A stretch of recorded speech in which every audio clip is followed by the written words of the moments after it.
legislature based on population, as was the case because of the Baker versus Carr and Reynolds versus Sims decisions in the middle 1960s, that there probably wasn't any great need to have two houses anymore.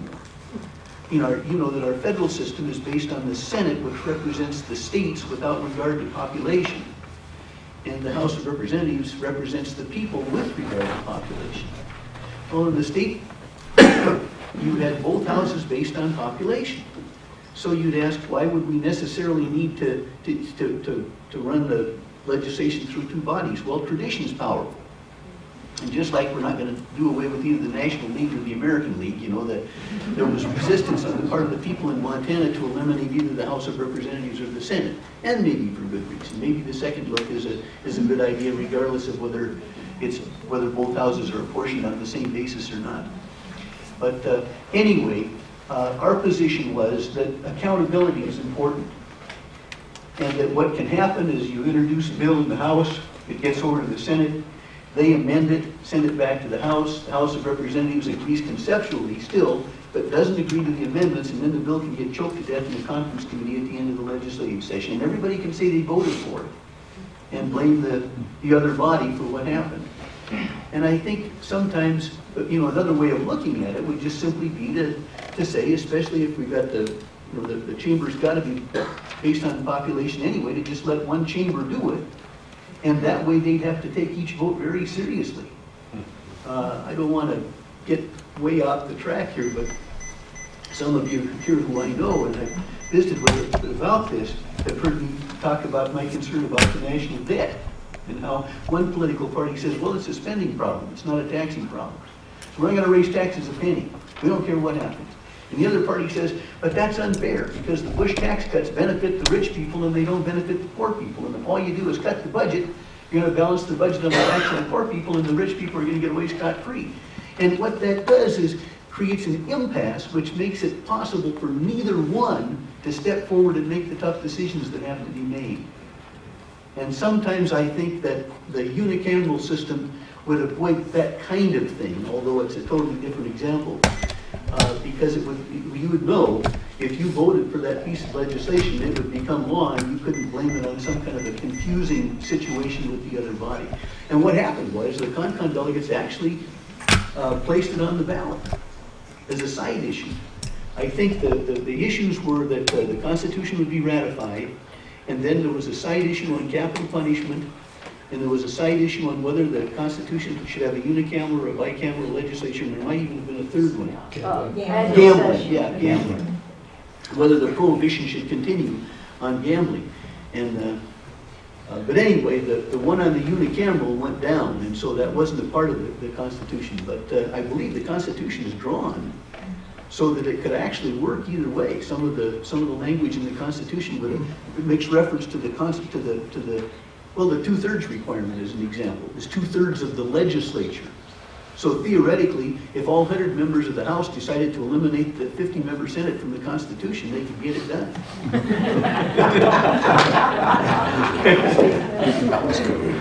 Arlene. Okay. Tom Kosinski's here. He knows. I'm always talking about the unicameral. But is Rich Bechtel here?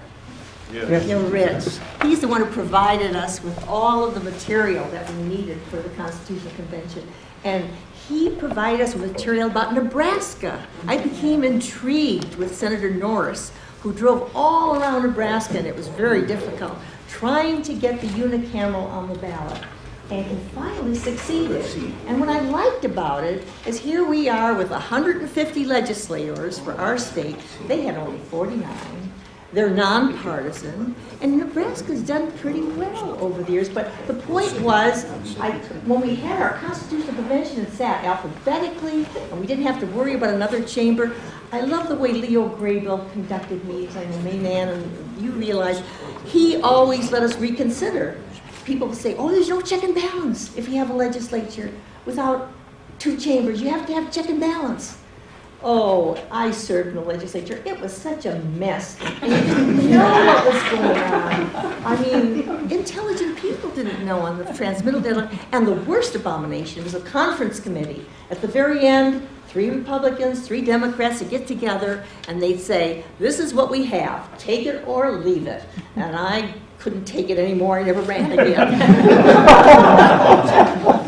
I still think that Bicameral would be good for it. Just a comment, Bob.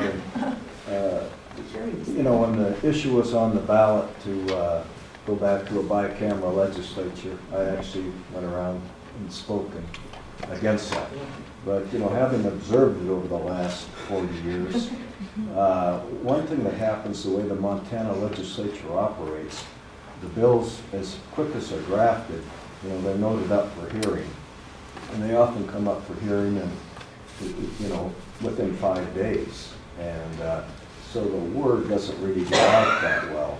And, you know, I've been to hearings in one house where all the supporters are there because they know what's coming. And the legislators only hear that one side.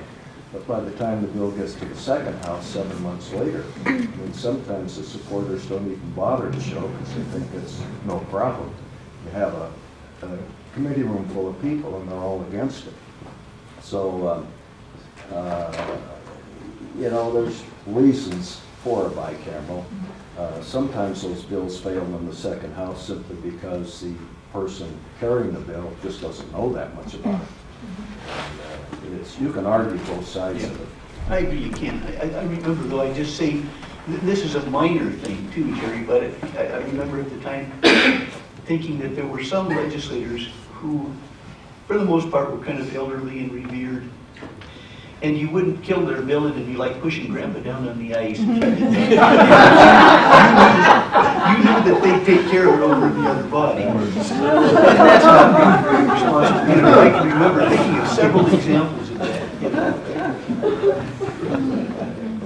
Helena.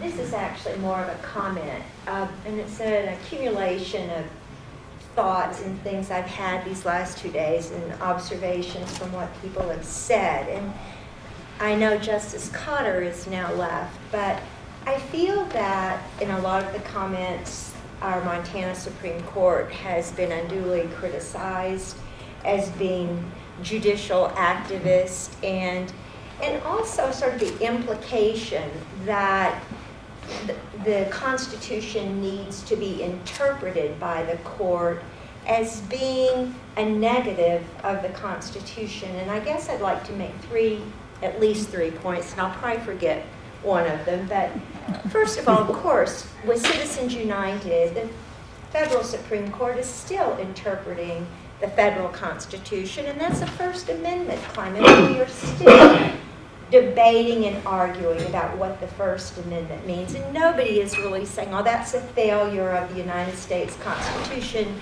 because the Supreme Court is still having to construe it. Our Constitution, particularly with respect to the discussion of the right to a clean and healthful environment, the comment was made that it has resulted in a quagmire. It's been before the Montana Supreme Court. The meaning of those provisions have been before the court twice. And I remember in arguing on the floor of why we needed the right to a clean and healthful environment, and a great number of the lawyers said, you cannot put that in the Constitution. It will just result in so much litigation and nobody will know what it means. There have been 2 cases before the Montana Supreme Court on the right to a clean and healthful environment.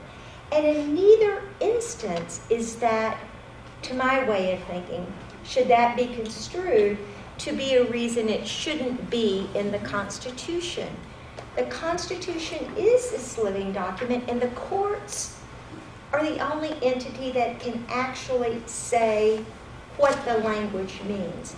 The third point I want to make, and I really have taken offense, I think, and a couple of comments have been made with respect to the Constitution sort of superimposing on the legislature.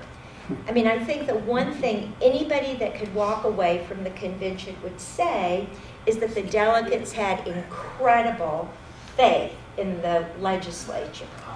And the Constitution itself is not legislative to my way of thinking, other than for the thing we put in the Bill of Rights for Wade to Hood. I think that's the only thing that was really legislative. But it directed the legislature to do something. And I think one really good example is the right to an equal educational opportunity. And I think the courts have shown such deference.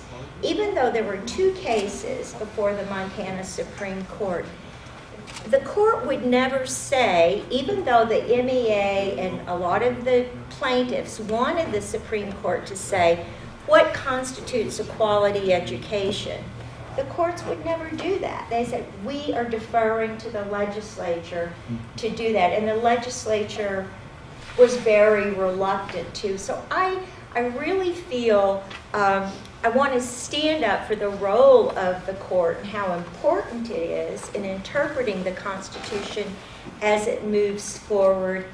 And to the extent that they're activists, they are interpreting and ruling on cases that originate with citizens in our state who want an adjudication of what their rights are.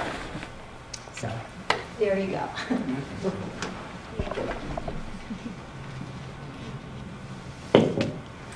I wanted to commend the process for redistricting and apportionment. And I don't know what it was prior. I don't know what the discussion was during the convention. I'd like to hear more about that. You hear about how many states have got these super contentious partisan battles going on about redistricting. And I know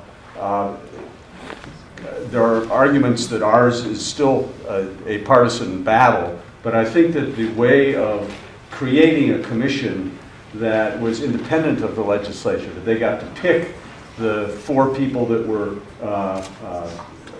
going to be partisans engaged in that redistricting process, and giving them the opportunity to have a consensus for a 5th person, and then giving it to the court if they can't reach that consensus, created at least as objective a sharing of political perspective as you could to go forward and figure out how do we adjust for population changes in the census. And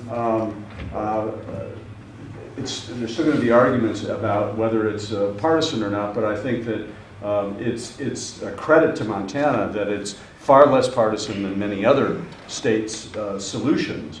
And I think it's wonderful to take it out of the hands of the legislature because of their own self-interests. So I'm just curious if anybody who was part of it would comment on what was under the old Constitution and how that debate went. Well, I see that there are at least 4 of us, I think, that were on the legislative article, but what had happened is that it was within the prerogative under the old Constitution for the legislature to reapportion itself. And of course, after the court cases came down that said you must reapportion it yourself, what happened is the legislature could never do it. And it ended up being done by the Montana Supreme Court. And I think we clearly thought the courts should not be reapportioning, but clearly the legislature could not do it. And this was going on, as Rich Bechtel could tell, around the country. Legislators could not apportion themselves out of a seat, and that's what was happening. And so that's why we created the commission, and I think it has worked well, and I'm only reminded of that every time it comes up in my home state of Texas, where people move to Oklahoma for a month so they don't have